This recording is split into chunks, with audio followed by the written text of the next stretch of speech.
Bueno, pues bienvenidos y bienvenidas a todos a esta mesa redonda, donde ha llegado el momento de abordar cómo llevamos a cabo el mantenimiento y el seguimiento del patrimonio natural y también de los proyectos donde las SBN, las soluciones basadas en la naturaleza, son las protagonistas. Pero para todo esto necesitamos abordar nuevas técnicas de gestión que van a suponer ciertos cambios. Por un lado, vamos a tener que incorporar conceptos de los que ya todos estamos familiarizados, pero que son relativamente nuevos en cuanto a su manejo, como por ejemplo la gestión adaptativa, las soluciones basadas en la naturaleza, los SUTs, entre otras muchas acciones. Va a ser muy importante actualizar la formación del personal técnico, pero también de mantenimiento. Este nuevo cambio de paradigma nos va a requerir un mayor esfuerzo en formación y actualización de esos conocimientos. Y sobre todo y por supuesto medir a medio o largo plazo cómo evoluciona el mantenimiento de esos proyectos. Y esto deberemos hacerlo a través de indicadores. Para hablar de estas herramientas y de las estrategias que necesitamos llevar a cabo para una buena gestión de los espacios verdes, tal y como tenemos ahora, contamos en la mesa de hoy con la presencia de Nuria Preciado, Jaime Lasso y Francisco José Cabrero. Ellos nos van a contar su experiencia personal desde sus respectivas entidades y bueno, voy a empezar a presentarlos para dar paso a sus presentaciones. He de decir que estamos aquí arriba 3 biólogos, cosa que a mí me llena de orgullo y satisfacción, y a Jaime, pues, un técnico de medio ambiente que incluimos dentro de la sección de los biólogos, porque creo que es un papel fundamental que bueno, en pocas ocasiones podemos estar tantos biólogos juntos, o sea que me siento muy afortunada, compañeros. Nuria Preciado, bióloga aquí a mi izquierda por la Universidad Complutense de Madrid, trabaja como técnico en la Fundación Biodiversidad, donde se incorporó en el año 2021, concretamente en el área de renaturalización urbana y resiliencia, en el marco de proyectos del Plan de Recuperación, Transformación y Resiliencia. Anteriormente ha desarrollado su actividad profesional dedicada a la biología ambiental urbana a través de consultoría para administraciones locales, pero también para empresas dedicadas a la infraestructura verde urbana, planificación y estrategia de zonas verdes enmarcadas en la ecología urbana. Dentro de esto entran los procesos de participación y sensibilización ciudadana que veremos que tan importantes son. En el sector privado ha desarrollado también una amplia experiencia en agricultura urbana y cubiertas ecológicas. Y damos paso a Nuria y que nos cuente. Gracias, Lorena. Bueno, pues buenos días a todas y todos. Pues vamos a acabar esta mañana con algo que es casi como una puerta enorme que abrimos a un tema muy extenso, el seguimiento y el mantenimiento de esa renaturalización y de esa infraestructura verde. Mi presentación os la enmarco un poco en esos fondos que ha comentado Lorena del Plan de Recuperación, Transformación y Resiliencia, que llegan pues una cantidad importante de dinero dirigida a las ciudades para renaturalizar. En este sentido, la Fundación Biodiversidad incluso crea un nuevo área para el ámbito urbano, porque se había trabajado pues a lo mejor tangencial o transversalmente desde otras áreas. En este momento se entiende que el ámbito urbano está jugando un papel muy importante para resiliencia y bueno, pues se crea este área con un equipo bastante nuevo que venimos de diferentes campos a poner, bueno, pues aquí nuestra experiencia y nuestra pasión, desde luego. En este sentido, pues se generan una serie de convocatorias y algunas ciudades están aquí que han sido ya o que han participado, han propuesto y algunas incluso beneficiarias.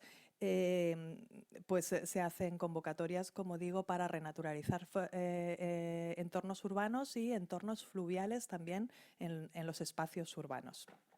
La peculiaridad de estas convocatorias es que aparte de hacer acciones, de haber dinero para hacer acciones en el territorio de ejecución de una actuación concreta, se crean otras acciones que me parecen claves en este momento. Por un lado, acciones que llamamos tipo A, que son las acciones que están encaminadas a generar ese marco estratégico y de planificación necesario para que luego esas acciones en el territorio tengan un marco, unas directrices, tengan escalabilidad y además se mantengan y se desarrollen en el tiempo, respondan a una estrategia. Porque nosotros trabajamos con, desgraciadamente, solo con ciudades de 50.000 para arriba habitantes. Sería ideal también poder ampliar, desde luego, a ciudades más pequeñas, pero Aún así encontramos que esos proyectos a veces, si no cuelgan de un paraguas estratégico, pues tienen un problema. Es que no van a tener continuidad y que no van a aplicar los criterios de forma bien coherente. Entonces, cuando las ciudades no tienen esa estrategia, les damos esa posibilidad o incluso de ampliarla. También en ese marco estratégico hay que tener un conocimiento de la situación de partida, un diagnóstico ecológico del municipio. Ahí es nada. ¿Qué municipio hoy día puede decir que tiene un diagnóstico completo? Entonces, esta parte también nos parece muy importante porque si empezamos a actuar, y ahora lo vamos a ver, necesitamos saber primero qué es lo que tenemos, de qué partimos. Y luego tenemos, además de las acciones B, unas acciones que llamamos C, también claves. La primera, la C1, la enfocamos en generar un plan de gobernanza y participación para que desde el minuto 1, desde la concepción inicial del proyecto, los agentes clave, incluso la ciudadanía, puedan formar parte y de algún modo también apropiarse de ese nuevo proceso de renaturalización de la ciudad. La C2 es un plan de comunicación y sensibilización íntimamente unido con la primera. Hay que sensibilizar a la población para que quiera participar y pueda participar además de forma consecuente, comprometida y con conocimiento. Y el último, que también nos lleva aquí hoy, el C3, es un plan de seguimiento y medición. Y yo le pondría el término mantenimiento, ¿verdad? Porque nos hemos encontrado con que, el mantenimiento es otra asignatura pendiente. ¿Qué pasa con estos proyectos cuando llega el año final en el que hay que justificar económicamente los fondos y dónde está el mantenimiento posterior? ¿Y con qué criterios se va a hacer ese mantenimiento? Afortunadamente creo que ya venimos desarrollando un nuevo paradigma, ¿no?, de la gestión del mantenimiento a favor de la biodiversidad, entendiendo la conectividad ecológica, pero bueno, todavía estamos muy al inicio y aquí ya para terminar y doy paso a los compañeros, el estar al inicio, el estar abordando una nueva disciplina, la renaturalización, las soluciones basadas en la naturaleza, nos hace estar generando mucho conocimiento y tenemos que aplicarlo, difundirlo y aplicarlo de forma muy rápida, porque no tenemos tanto tiempo, ¿no?, de esperar como antes los procesos en los que teníamos los resultados. Tenemos que crear equipos muy funcionales, muy dinámicos, que nos permitan todo ese conocimiento, difundirlo y aplicarlo en los siguientes proyectos. Entonces, nosotros en ese sentido, pues lo que hemos hecho ha sido aportar un trabajo sobre indicadores, porque pues nos encontrábamos entonces que las ciudades cómo iban a medir la evolución o el impacto de lo que habían conseguido. Así desarrollamos una guía de indicadores de renaturalización urbana que la podéis encontrar en nuestra web, sin ánimo de generar un ranking, de hacer un indicador en el que comparemos ciudades para ver si estás en el top de este indicador o este otro.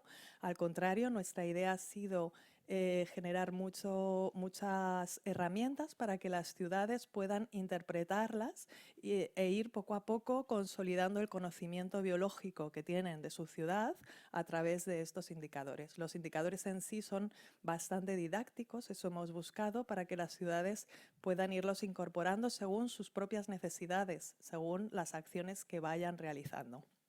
Estos indicadores, por supuesto, no serán invariables porque a lo largo del tiempo pues, requerirán algunas modificaciones, seguro, con todo lo que vayamos aprendiendo. Pero bueno, allí lo lanzamos también porque está la oportunidad de que la Fundación Biodiversidad durante unos años puede acompañar a estas ciudades que al principio han dicho, Dios mío, ¿qué es esto? Ahora miro algunas, ¿no?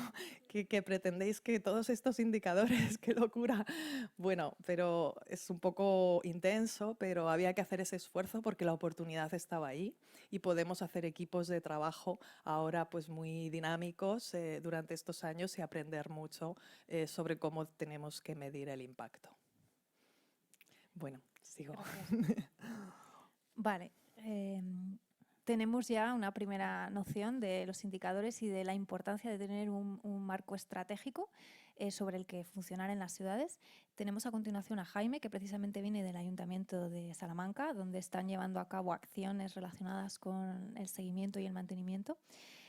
Os lo presento. Es técnico medioambiental en el Patronato Municipal de la Vivienda y del Urbanismo del Ayuntamiento de Salamanca y miembro de la Asociación Española de Paisajistas.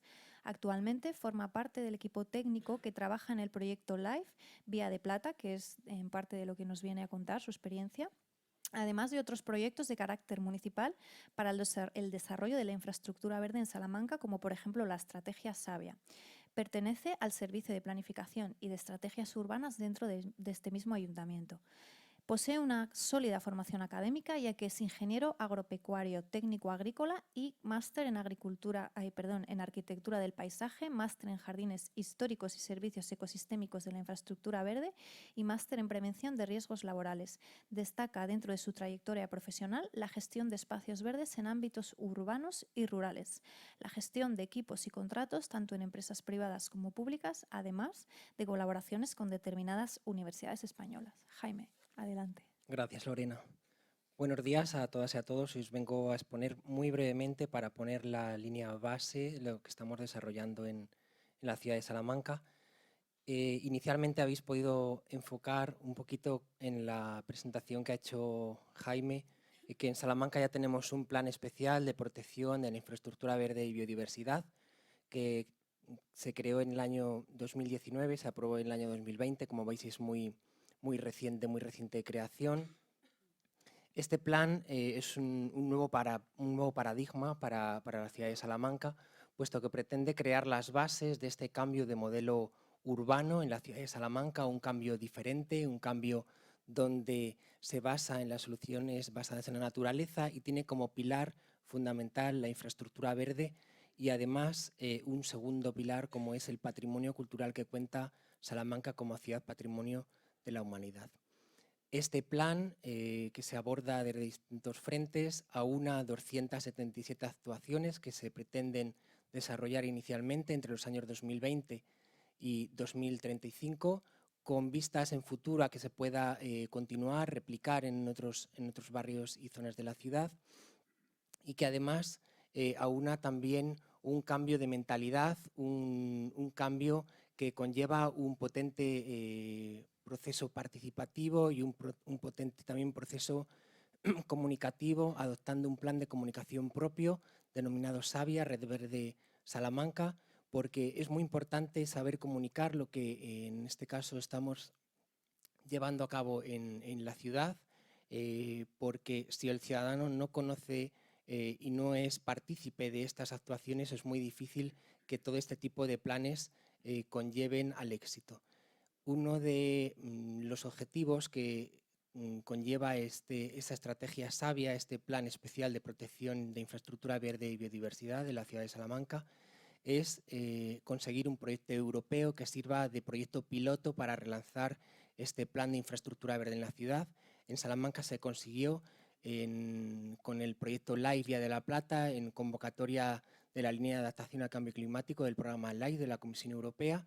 En 2019 comenzó el proyecto en el año 2020 y actualmente estamos desarrollando la ejecución de este proyecto, que conlleva también el desarrollo de diferentes tipos de indicadores para que nos sirvan también a cuantificar, modelar y saber qué es lo que estamos manejando en una ciudad como Salamanca.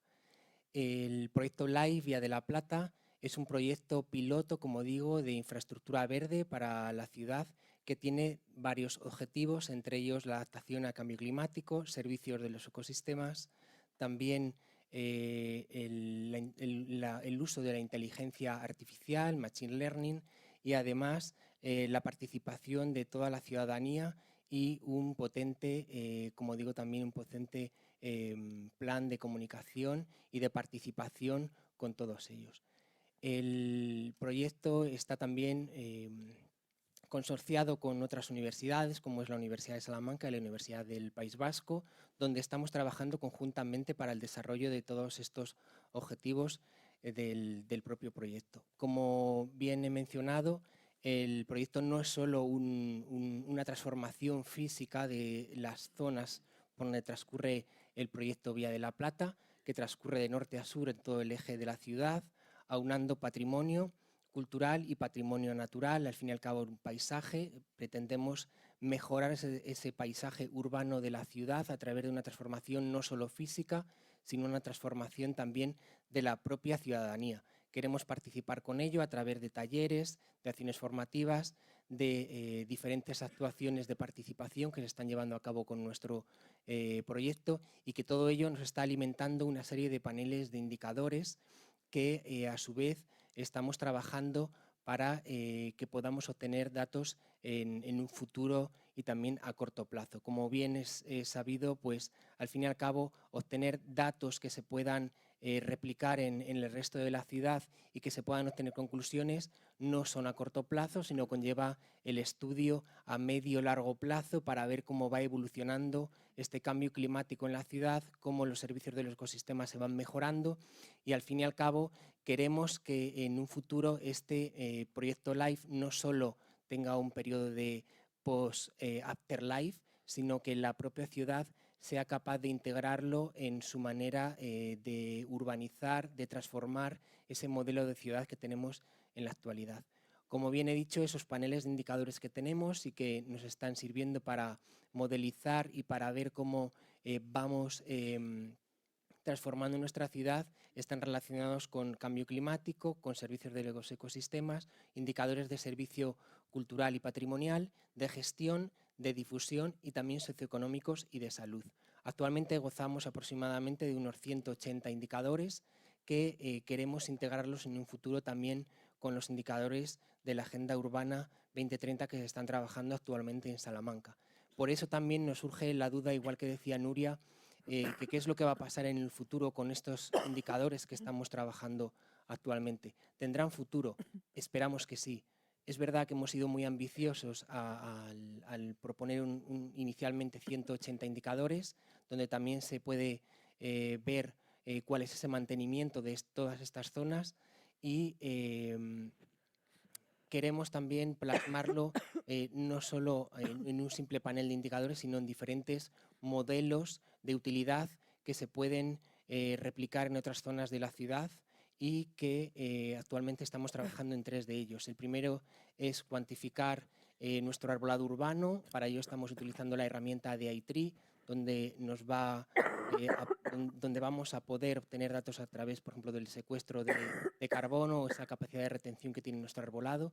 También estamos trabajando en un modelo de inteligencia artificial a través de Machine Learning, donde con todo este tipo de indicadores estamos trabajando en la metodología INSPIRE y Copérnicos de la Comisión Europea para caracterizar diferentes zonas locales climáticas, y además un tercer modelo como es definir una guía de priorización de todas estas acciones que están relacionadas con el cambio climático y que pueda servir a través de un simple análisis multicriterio al resto de gestores urbanos y compañeros del ayuntamiento, o bien de otros que así lo precisen, para poder tomar esas medidas en sus proyectos en un futuro. Gracias, Jaime. Muy Gracias. interesante tu exposición. Hemos partido con lo que contaba Nuria del marco estratégico y las acciones claves a llevar a cabo. Ha remarcado también, Nuria, por supuesto, el uso de indicadores, pero que la participación y la comunicación van a ser clave, cosa que tú también has puesto de manifiesto, ¿no? Que de hecho vuestro proyecto Savia precisamente forma parte de un proceso participativo donde vais a involucrar a la ciudadanía en la toma para realizar estos trabajos y comunicarlos. También hablabas de que ya estáis aplicando esos indicadores con hasta 180, y quiero remarcar la importancia que decías de la colaboración con entidades universitarias en este caso, porque nuestro siguiente panelista de la mesa de hoy es Francisco José, que viene de la universidad. Francisco José Cabrero es biólogo zoólogo, pertenece a la Universidad Complutense de Madrid, y sus líneas de investigación están relacionadas fundamentalmente con la biogeografía, la ecología y la sistemática, y sus modelos animales son principalmente insectos, en especial las mariposas diurnas, hormigas y escarabajos descomponedores. El objetivo principal de su trabajo es el estudio de la biodiversidad en el desarrollo de procedimientos que permitan reducir los déficits de conocimiento de la misma. A mí esto me encanta. Y le interesa la caracterización cuantitativa y cualitativa de la biodiversidad. O sea, se nota que ya nos vamos a un plano más académico en donde lo cuantitativo también tiene su valor. A lo largo del tiempo y del espacio, con el fin de examinar los patrones y procesos subyacentes en su variación y reconocimiento de posibles causas ambientales e históricas que los producen.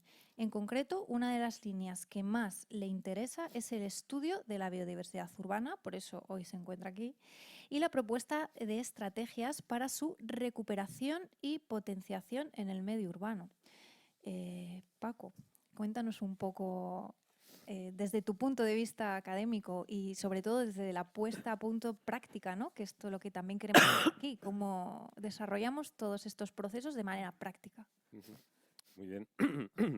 Ante todo, perdonad por la voz, que estoy un poco todavía saliendo de un catarro.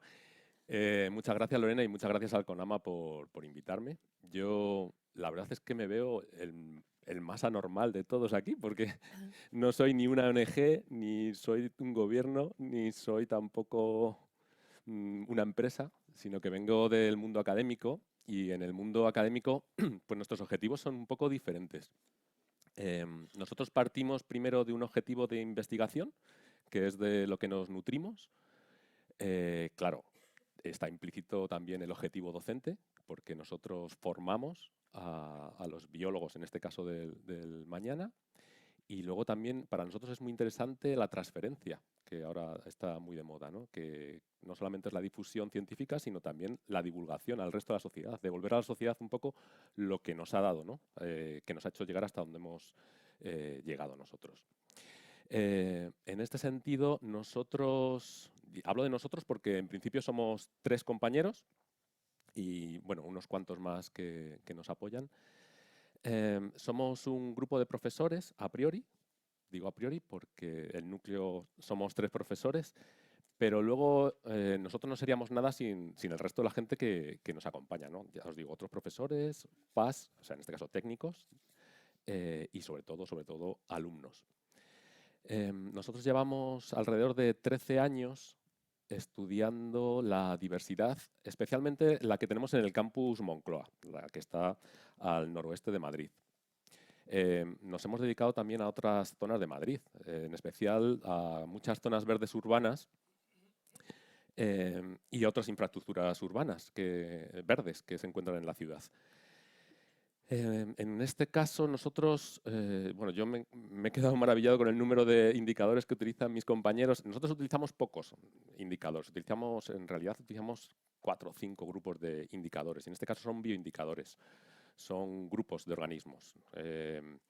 Son grupos de organismos que son indicadores ambientales y ecológicos, por un lado, o sea, que nos van a informar de cambios en el ambiente, y también son, sobre todo, indicadores de biodiversidad, que muchas veces están correlacionados los cambios que vamos a observar con los cambios que ocurren en otros grupos, en otros organismos. Nosotros estamos en una zona, la verdad, de la ciudad de Madrid, que es muy especial porque es vía de entrada de mucha de la diversidad hacia la ciudad. Estamos rodeados por un montón de parques, en especial la Casa de Campo, la Dehesa, la Villa, el Parque del Oeste. Y desde ahí, pues, nosotros actuamos como zona de entrada, básicamente, para el resto de la ciudad, para la diversidad, para el resto de la ciudad. A lo largo de estos 13 años, nos hemos dedicado sobre todo a, bueno, los grupos bioindicadores que habitualmente tratamos son plantas, aves, realizando anillamiento científico de aves y demás, y mariposas. Hemos tratado también con otros grupos de insectos, como donatos, hormigas, pero sobre todo mariposas. Las mariposas son las que nos han dado mayor juego. Son consideradas unos de los mejores bioindicadores. No creo que sea necesario que os comente las características de los buenos bioindicadores, pero entre esos grupos con esas características idóneas, pues encontrarían precisamente las plantas, las malas hierbas que llamamos, que no lo son tanto, las aves, hormigas y mariposas. Bueno, pues básicamente nosotros utilizamos esos grupos para ver cómo evoluciona a lo largo del tiempo la diversidad. ¿Cómo surgió todo esto? Nosotros comenzamos hace 13 años, cuando debido a una crisis económica no pudimos ir al campo. tuvimos que en algún momento suspender todas nuestras prácticas. Yo, de hecho, estudié insectos, pero estudiaba sobre todo escarabajos descomponedores, de los que viven en la sierra. Entonces tuve que suspender muchas de esas prácticas, mis compañeros también, que teniendo en cuenta que muchos académicos, muchos biólogos de la Facultad de Biología allí en la Complutense han utilizado la Sierra de Madrid a lo largo del tiempo como zona de experimentación. Pues tuvimos que suspender todo eso. Y tuvimos que suspender las prácticas con alumnos, nos quedamos sin dinero y nos resistimos un poco y dijimos, no, esto no puede ser, nos vamos a volcar en la diversidad de nuestro entorno. Y entonces comenzamos a estudiar pues, otra serie de grupos que teníamos allí en nuestro alrededor. Durante estos 13 años, la verdad es que la experiencia ha sido muy nutritiva, ha sido muy beneficiosa en cuanto a que a lo largo del tiempo hemos podido ver cambios en todos estos grupos de organismos. Por ejemplo, con la desaparición del glifosato que han nombrado esta mañana, vimos una explosión de muchas especies, por ejemplo, de mariposas, ¿no? Hay una especie Ciceria nisna, que es un licénido pequeñito que vive en los pastos, había desaparecido. No se veía desde hacía 10, 15 años, pues la volvimos a reencontrar a partir del 2017, que acabaron con los remanentes del glifosato.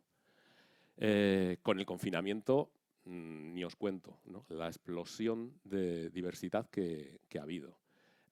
Aumentó la abundancia de individuos a más del doble y la riqueza también de especies aumentó pues, alrededor de un 25-50%. Con el Filomena, este temporal que tuvimos en Madrid, pues también pasó lo mismo, ¿no? Todos estos cambios fueron a positivo, también hemos visto algún cambio negativo, pero estos cambios positivos sobre todo tenían que ver con el cambio de gestión en el mantenimiento de todas las zonas verdes, ¿no? Del campus. Pues se dejaron de hacer ciertas podas o podas al estilo tradicional, masivas. Como digo, también se evitaron el uso de plaguicidas. Bueno, pues en cualquier caso, estos 13 años,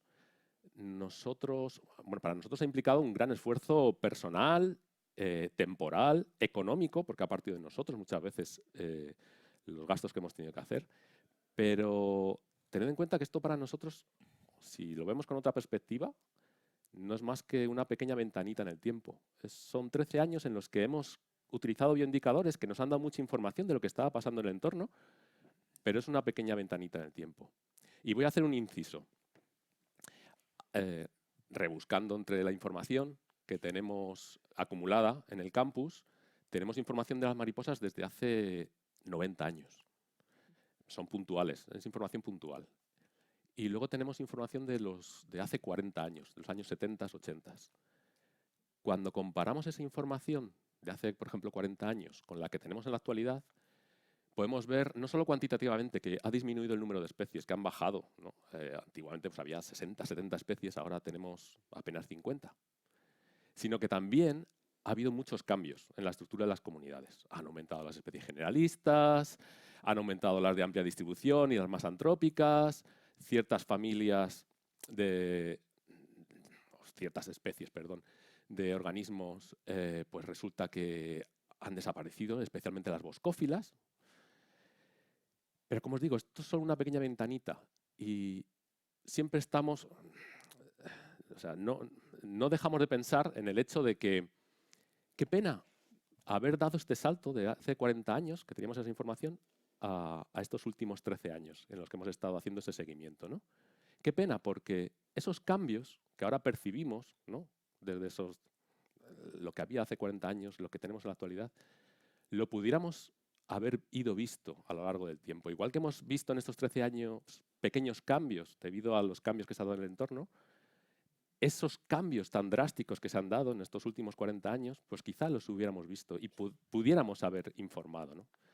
Entonces, no quiero dejar esa idea de pesimismo porque entiendo que hay que un poco utilizar esa información, ¿no? Ir un poco más allá. Entonces, desde ese punto de vista, yo creo que es el momento quizá de tener en consideración algunas zonas clave, algunos lugares clave donde se pudiera hacer ese seguimiento a partir de ahora, de manera que podamos utilizar este seguimiento como una especie de alerta ambiental o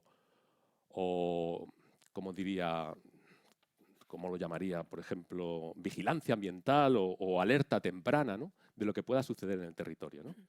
Y desde este punto de vista, no sé si se me ha entendido, pero desde este punto de vista creemos en nuestro grupo que el seguimiento de la diversidad es quizá la gestión más sostenible que podemos realizar para un poco seguir, ¿no? Para monitorizar los cambios que pueda haber en el entorno, ¿no? Ya sean positivos, negativos o impredecibles, lo que queráis, ¿vale? Y sobre todo hay que tener en cuenta que esto es una mirada no a corto plazo, sino que, como estamos viendo, los tiempos en la diversidad están a otro nivel. Hay que mirarlo o hay que proyectarlo a medio o largo plazo, ¿no? Siempre. Ujú. No sé si me ha quedado algo en el tintero, pero A mí me ha encantado, Paco. bueno. Te voy a decir dos cosas. En primer lugar, aquí a Petit Comité te voy a agradecer que nos hayas contado la historia del seguimiento que estáis llevando a cabo en Campus Moncloa, porque yo te conocí hace 8 años en unas jornadas en las que nos estabais contando cómo iban siendo estos seguimientos ahí en el campus. Y es un ejemplo que yo siempre pongo cuando hablo de la gestión adaptativa y de la evolución, ¿no? El uso de fitosanitarios, cómo manejamos esa vegetación. Y pongo tu ejemplo, tu gráfica del campus Moncloa con el seguimiento de las mariposas. Y yo me había quedado en el 2018 y no sabía que a fecha de hoy, 13 años después, con un confinamiento de por medio, pues habíais duplicado la abundancia y aumentado un 25% la riqueza. O sea que gracias por reportarme ese dato que me va a venir muy bien particularmente. Por otro lado, veo y creemos todos, ¿no?, los que estamos aquí, que como bien has puntualizado, la importancia de mantener en el tiempo a largo plazo esos seguimientos, ¿no? Porque ¿qué ocurre cuando tú, claro, aquí lleváis 13 años y es vuestra casa, estáis haciendo un seguimiento en vuestra casa, o sea que podéis entrar, salir y ver qué ocurre. Pero ¿qué pasa cuando esos seguimientos un año se hacen en un sitio y otro año se hacen en otro? Estamos perdiendo datos, estamos perdiendo tiempo, estamos perdiendo indicadores. Entonces, bueno, es un poco cómo podemos, lo hemos hablado al principio, lo ha dicho Nuria, los indicadores son dinámicos, no son cosas estandarizadas, pero creemos firmemente que tiene que haber una constancia detrás y una prolongación en el tiempo, ¿no?, de esa toma de datos.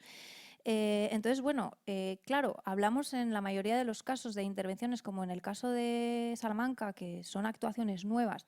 La mayoría de las ciudades que están ahora realizando proyectos que han recibido financiación, pues llevan 2 años, les quedan 2, 3 años, pero quería preguntaros, quería reflexionar con vosotros al respecto de qué pasa con el patrimonio natural ya establecido en las ciudades, ¿no? O sea, ahora nos estamos centrando en aplicar estos indicadores y estas medidas de seguimiento en zonas nuevas, pero que realmente el patrimonio verde de las ciudades es mucho mayor. ¿Cómo podemos invertir recursos para eso? Porque también hay que, entiendo, que monitorizar y saber qué ocurre, ¿no? Nuria, Claro. ¿qué opinas? Claro, en ese sentido, pues nosotros esta entrada, digamos, de fondos la veíamos como una oportunidad para empezar a pues afianzar cuestiones de cómo vamos a hacer ese seguimiento que a lo mejor no teníamos. Y por eso tan importante, primero vamos a ver qué es lo que tenemos, ¿no? Y como no podemos inventariarlo todo, que nos encantaría, y luego seguirlo todo, porque la biodiversidad no es una foto fija y va a estar siempre cambiando, y ya sabemos que cuestiones como el glifosato producen un efecto obvio, entonces tenemos que seleccionar. Primero, estudiar lo que tenemos, y bueno, y Francisco lo has dicho, ¿no? Ojalá las ciudades pues pudiesen tener siempre un Francisco o un equipo que pudiese apoyar y decir, bueno, vamos a buscar esos lugares que son significativos, esas especies o esos taxones que son indicadores, y vamos, esto a estudiarlo a fondo y a mantenerlo en el tiempo, ¿no? No vamos a intentar abarcar todo si luego lo vamos a hacer todo a medias. Entonces, una vez que tenemos eso ya diseñado, a partir de ahí tenemos las acciones, pero ¿qué pasa en nuestro caso en diciembre de 2025, cuando se acaban los fondos?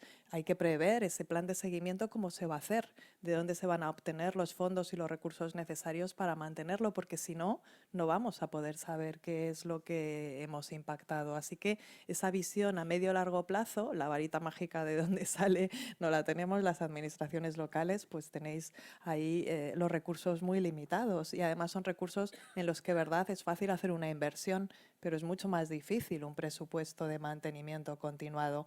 Y en ese concepto de mantenimiento, el seguimiento biológico, ya lo estamos viendo, es fundamental y hay que incluirlo. De hecho, claro, yo me miro a Jaime porque como entidad local que ahora está gestionando un proyecto financiado, supongo que tu preocupación es, ¿no?, cómo continuar en el momento que se acabe esa financiación, o sea, cómo abordar el tema. ¿Crees que puede ser también, que para eso tenemos también aquí a un representante de la universidad, una oportunidad también para que se generen lazos colaborativos con distintas entidades, bien sea universidades, empresas privadas e inclusive ciencia ciudadana, que hablamos todo el rato, ¿no?, de que hay que hacer partícipes a los ciudadanos, pero de qué modo? Creo que no solo hay que informar y dar a conocer, sino que también hay que involucrar.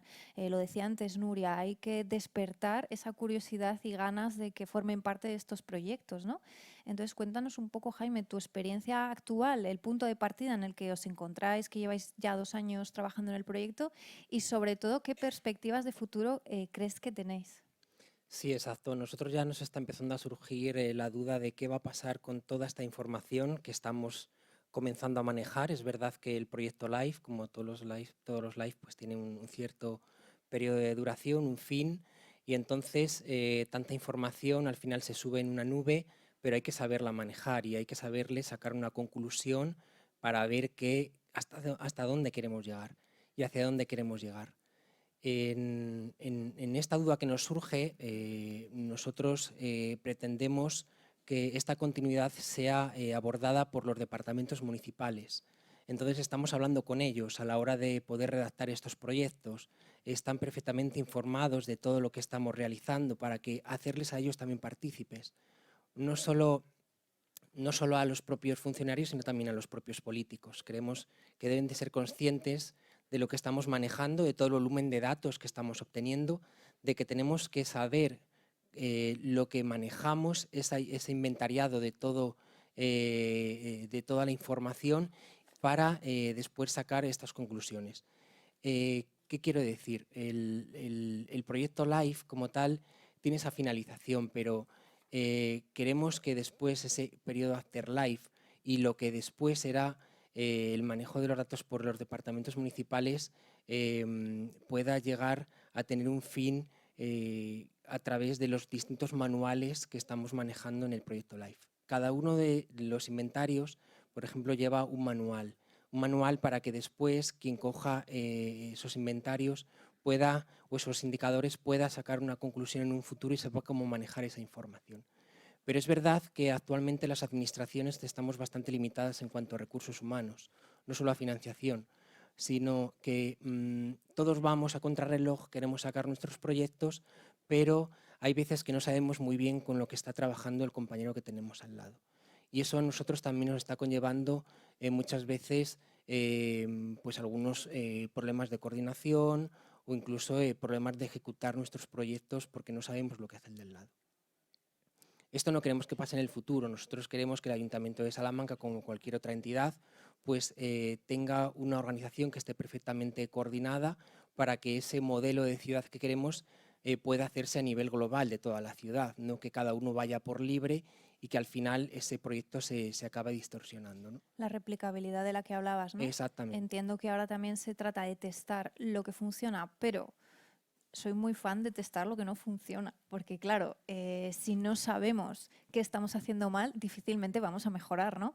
Entonces, este punto de partida puede servir también para identificar lo que se hace mal y cómo corregirlo para poder replicabilizarlo en otras zonas.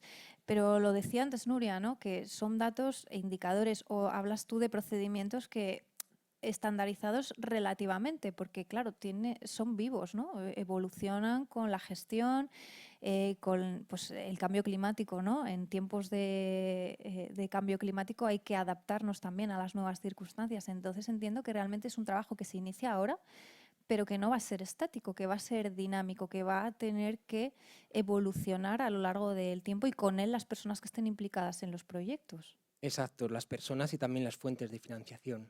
Como toda administración, hay unas fuentes de financiación que son fijas para las áreas, pero con proyectos nuevos de transformación, sí es verdad que en el caso de los proyectos LIFE, de los proyectos H2020, Fundación Biodiversidad, suponen nuevas fuentes de financiación para poder ejecutar todos estos proyectos en el caso de la infraestructura verde y poder sacar adelante, como estamos haciendo en el caso de Salamanca también. Paco, ¿consideras que es una buena oportunidad la colaboración entre entidades locales, universidades, empresas privadas, estas 4 patas, ¿no? Participación ciudadana, ¿cómo lo vives tú? ¿Cómo lo afrontas? Y luego, aprovecho y me enlazo por si lo quieres lanzar en el mismo mensaje. ¿Cómo hacemos para concienciar de que el seguimiento continuado tiene que ser en unas mismas zonas y que no podemos cambiar cada año de variables, de localizaciones y de parques? Sí. Bueno, yo te hablo desde mi experiencia, ¿vale? Sí. Que puede ser válida para algunos sitios, pero para otros no. No todo porque vale para lo todo. tengo Yo demostrado. siempre digo eso. Mira, nosotros somos biólogos. Ujú. Estamos acostumbrados a trabajar con pocos fondos, ¿no? Eso no quiere decir que, o sea, no quiero que con esto se nos menosprecien, pero Nos es cierto que, adaptamos. exacto, nos adaptamos. Nosotros nos hemos tenido que adaptar. Al final, este seguimiento no deja de ser un proyecto personal de nuestros compañeros y yo, pero, como decía al principio, no sería lo mismo si no tuviera la base con la que contamos, que sobre todo son los alumnos. Es decir, ellos sí reciben un aprendizaje de herramientas para la gestión, para hacer censados, pero ellos son los que ponen la mano de obra también y los que participan. Entonces, a través de la colaboración con alumnos, que se podría extender a colaboración ciudadana, ¿no? Porque, por ejemplo, nosotros también realizamos la coordinación del VMS, no sé si sabéis lo que es. El VMS es el sistema, ese es el Observatorio Ciudadano de Mariposas Urbanas. Nosotros somos los que lo coordinamos en Madrid, con nuestros compañeros de Barcelona. Y lo que sí hemos visto es que, bueno, pues que al final necesitamos que donde hay más ojos, mejores datos podemos conseguir, por así decirlo, ¿no? Donde hay más ojos que están haciendo esa vigilancia, es donde mejor información o a mejor información podemos optar. Entonces, estos dos elementos, desde mi punto de vista, serían los fundamentales. Por un lado, la academia, o los investigadores, que son los que no solamente proponen las herramientas de gestión y el aprendizaje de esos bioindicadores, sino que también son los que analizan esos datos, son los que al final examinan qué está pasando, ¿no? Pero también tenemos los voluntarios o los alumnos, que son los que realizan ese aprendizaje, ese servicio a la comunidad, son los que al final se implican. ¿Qué estaría bien? ¿Qué factores o qué otros elementos faltarían? Pues desde mi punto de vista, los años en los que hemos colaborado con empresas o se han implicado empresas o se han implicado las administraciones, pues claro, nos han promovido, nos han impulsado, nos han aportado quizá unos fondos que no teníamos, con los cuales hemos podido hacer muchas más cosas, ¿no? Por ejemplo, como hemos visto esta mañana, la Federación Española de Municipios y Provincias concedió un premio al UMS en Barcelona precisamente por la tarea que está haciendo el ayuntamiento de implicarse en este observatorio ciudadano.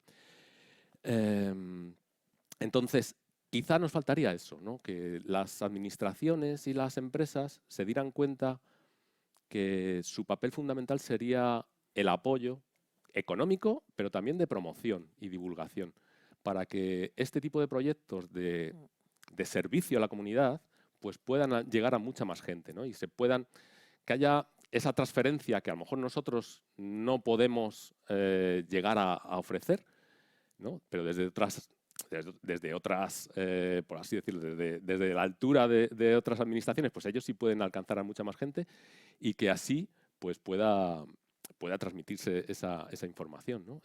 Y puedan acceder muchos más ciudadanos a esa colaboración, a ese servicio. Uh-huh. ¿Algo más que Sí, apuntar, bueno, Nuria?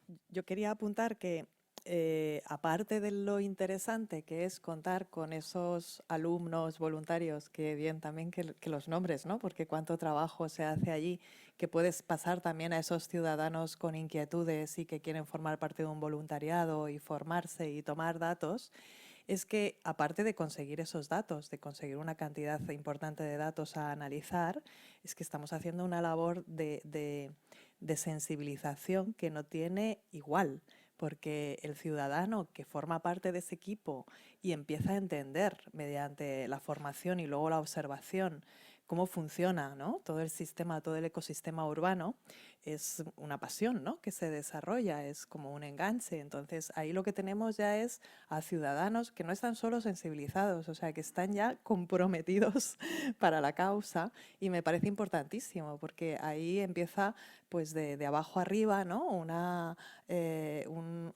conocimiento que a veces de arriba abajo, por más que se intenta con planes de comunicación, con talleres, no se consigue de ese modo, ¿no? Pero si consigues sembrar esa semilla, y ahí de nuevo estamos con lo biológico, pues va a surgir de abajo arriba y va a ser muy importante. Las administraciones, por supuesto, tienen que pensar mucho en ello, ¿no? O sea, esa reflexión de qué pasa cuando acaban los fondos. No se puede dejar allá a las administraciones locales, bueno, y ahora tira tú, ¿no? Tendrá también que haber una reflexión desde los fondos europeos, los fondos nacionales, de cómo se puede apoyar a ese seguimiento y ese mantenimiento. Y desde luego las empresas que, bueno, que están buscando a veces, pues, muchas actividades que les dan visibilidad, desde la resiliencia al cambio climático, la sostenibilidad, que si plantando árboles, que si a veces de dudoso efecto, de dudoso impacto, pues aquí tenemos un trabajo que se puede liderar desde la academia con conocimiento, que puede movilizar opinión pública, que puede conseguir todo eso que también una empresa puede buscar, ¿no? En su responsabilidad social corporativa o para su memoria de sostenibilidad o su convencimiento y vocación de la corporación. O sea que realmente es una línea de trabajo muy importante. Muy interesante. Voy a abrir, como nos quedan apenas 9 minutos, si alguien tiene alguna inquietud, reflexión, duda que quiera compartir con los protagonistas de la mesa, abrimos micro. A ver si te oímos bien. Pues no tengo... Sí, Ay, llega. te he interrumpido un montón con mis Buenas tardes ya. Enhorabuena a todos. Yo quiero presentarme porque soy de Burgos, de coordinadora de Agenda 2030, y tengo una reflexión. He venido a Zaragoza, donde estudié, donde viví 10 años y donde quiero comparar con esta otra ciudad en la que he vivido, a qué nivel estáis. Entonces no oigo hablar nada de Agenda 2030. Oigo hablar de la red o sea, hay muchas redes, si os dais cuenta. Existe una global, que es la Agenda 2030. Del sueño a la acción, ¿cómo se llega? Con las agendas. O sea, la Agenda 21, que ha sido hasta que cambió la Agenda Urbana, la Agenda 2030. Entonces, los planes, proyectos que tenga un ayuntamiento tienen que alinearse con esa agenda. Tienen que localizarse y yo entiendo, en Burgos estoy reuniendo los planes y estoy haciendo esa labor de alineación. Entonces, esos planes yo les digo a las áreas, como coordinadora, que tienen que tener unos indicadores que son los de Agenda 2030. Es decir, la ONU ya estableció 232 indicadores y ya nos ha trasladado al Gobierno de España y a toda Europa, ¿no? Quiero decir, luego va pasando a lo local, y cuando llega a lo local, pues tenemos que hacer que esos indicadores estén adaptados, es decir, no son exactamente iguales. El tratamiento adecuado de las basuras no va a ser igual, eso es mañana, ¿no? Pero bueno, estuve en el área de residuos y por eso lo tengo más en mente. No va a ser igual en Guatemala que en Europa o que en España, ¿no? En España tenemos unos objetivos y esos mismos objetivos los tenemos en biodiversidad. En definitiva, esos 180 indicadores de que he oído hablar, que tenéis en la convocatoria de biodiversidad, ¿no? No, Igual- 180 habló Salamanca. Ah, vale. Bueno, Sí. pero yo he visto, porque nos hemos presentado también a la convocatoria de biodiversidad, que el seguimiento consiste en unos indicadores y tal. Ujú. Y he oído a la ponente anterior de Caroline, ¿no? De también hablar de agendas y de indicadores. Entonces, me estoy dando cuenta que cada uno trabaja con unos indicadores que no puede ser. O sea, para hacer esa unión entre áreas y demás, tú no le tienes que decir al área de urbanismo que estás trabajando con unos indicadores en el área de medio ambiente y tal, sino que tiene que venir de arriba esos indicadores coordinados por un área que tenga que ser o planificación o presidencia. En mi caso es alcaldía, o sea, es Agenda 2030 unida directamente a alcaldía, quien intenta decirles a las áreas qué indicadores. Esos indicadores están ya publicados de forma oficial en el INE. Entonces, en el ODS, Objetivo de Desarrollo Sostenible 15, que es de biodiversidad, ya hay unos indicadores. Entonces, decidme ahora vosotros, en los planes que estáis haciendo, cómo contribuís, con qué incidencia con vuestros Sí. indicadores a estos otros indicadores, de manera que a 2030, que es el reto, hayamos podido ir evaluando año a año. Bueno, Jaime ya hablaba, ¿no? Que Bueno, no os tenía cuento más, 217 perdón. actuaciones A ver qué opináis. que iban a ir desde el 2020 al 2035, o sea Exacto. que ya incluía ahí ese horizonte 2030, pero creo que Nuria y Jaime van a Sí, aportar. en ese sentido es que es tan importante lo que dices, ¿no? Y ese riesgo de los indicadores, de crear indicadores que, bueno, nosotros llevamos ya un tiempo trabajando precisamente con el MIDMA en la agenda urbana, en los indicadores de la agenda urbana, para completar, porque la agenda urbana pues está en una línea de ir ampliando y mejorando indicadores por áreas, para completar los indicadores relativos a renaturalización y a biodiversidad. Y la verdad es que estamos contentos porque de estos indicadores que hemos trabajado, la agenda urbana, el equipo, les han gustado y ha incorporado, hemos sido lo más sintéticos posibles para incorporar algunos de ellos y entonces ya vamos a estar trabajando con los mismos indicadores. Así que muy bien apuntado, desde luego, pero vamos en ese camino, a ver si somos capaces entre todas las áreas, ministerios, administraciones, niveles. Jaime. Sí, nosotros cuando se redactó el Plan Especial de Infraestructura Verde se tuvieron en cuenta los objetivos de la Agenda Urbana 2030 y también de los objetivos de desarrollo sostenible. Es verdad que estamos trabajando en una serie de panel de indicadores en cumplimiento con lo que se redactó en el proyecto La Vía de la Plata, pero también paralelamente estamos trabajando junto a la Agenda Urbana de Salamanca. Esta agenda urbana es lo que nosotros tenemos en foco de que cuando el programa LIFE, nuestro proyecto LIFE termine, todos estos indicadores se puedan incluir dentro de la agenda urbana que está trabajando Salamanca. Para el desarrollo de todos nuestros indicadores se han tenido en consenso todos los indicadores que ya existen, por ejemplo, a través de la agenda urbana de 2030. Entonces, se han intentado encajar y mejorar algunos de ellos para que después, cuando nuestro proyecto LIFE termine, tenga una replicabilidad en el tiempo y tenga una duración y unas vistas de futuro que se puedan mantener en el tiempo por otros departamentos municipales. Es verdad que el área de agenda urbana está trabajando también paralelamente con nosotros por ese mismo fin, para que después todo el trabajo que estamos realizando con el proyecto LIFE tenga una continuidad, un futuro. Pues yo creo que con esto vamos a dar, porque son las 2:30, o sea que agradeceros a todos que sigáis ahí sentados, agradecer a Nuria, a Jaime y a Paco que hayan venido hasta aquí, hasta Zaragoza, a contarnos sus experiencias y continuamos en la siguiente sesión de la tarde. Muchas gracias.